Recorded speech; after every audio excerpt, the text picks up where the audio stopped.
Mr. President, we exercise our right of reply to one more attempt by the leader of Pakistan to tarnish the image of this august forum by bringing in matters internal to my country and going so far as to spew falsehoods on the world stage. While such statements deserve our collective contempt and sympathy for the mindset of the person who utters falsehood repeatedly, I am taking the floor to set the record straight. Regrettably, this is not the first time the leader of Pakistan has misused platforms provided by the UN to propagate false and malicious propaganda against my country, and seeking in vain to divert the world's attention from the sad state of his country, where terrorists enjoy free pass while the lives of ordinary people, especially those belonging to the minority communities, are turned upside down. Mr. President, member states are aware that Pakistan has an established history and policy of harboring, aiding, and actively supporting terrorists.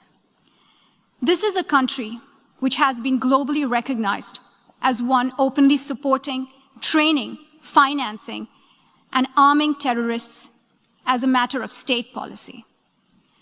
It holds the ignoble record of hosting the largest number of terrorists proscribed by the UN Security Council. Mr. President, we marked the solemn occasion of the 20th anniversary of the 9/11 terror attacks just a few days back. The world has not forgotten that the mastermind behind that dastardly event, Osama bin Laden, got shelter in Pakistan. Pakistan leadership continues to glorify him as a martyr. Regrettably, even today, we heard the leader of Pakistan trying to justify acts of terror. Such defense of terrorism is unacceptable in the modern world. We keep hearing that Pakistan is a victim of terrorism.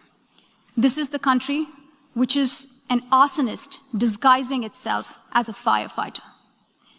Pakistan nurtures terrorists in their backyard in the hope that they will only harm their neighbors. Our region, in fact, the entire world, has suffered because of their policies. On the other hand, they are trying to cover up sectarian violence in their country as acts of terror.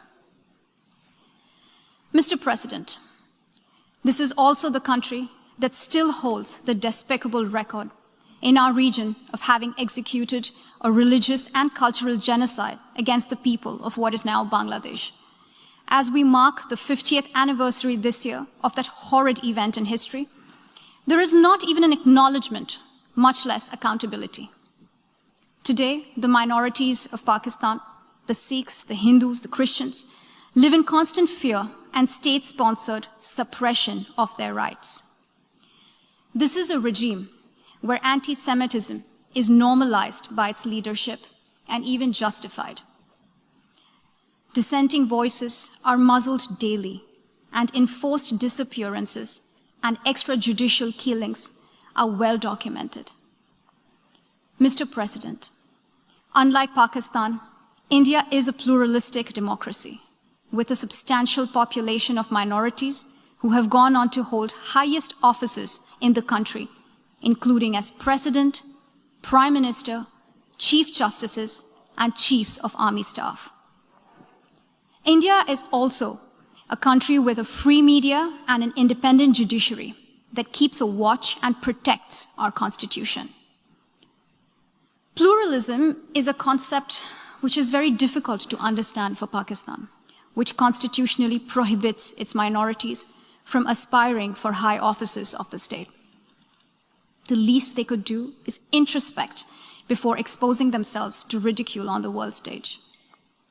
Finally, Mr. President, let me reiterate here that the entire Union territories of Jammu and Kashmir and Ladakh were, are, and will always be an integral and inalienable part of India.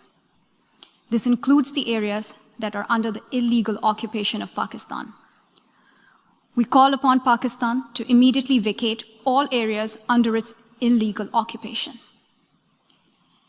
Mr. President, Allow me to be categorical about India's position. We desire normal relations with all our neighbors, including Pakistan.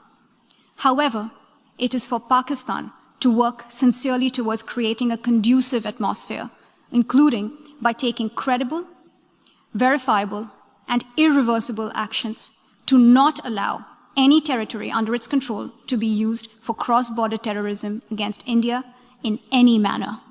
I thank you, Mr. President.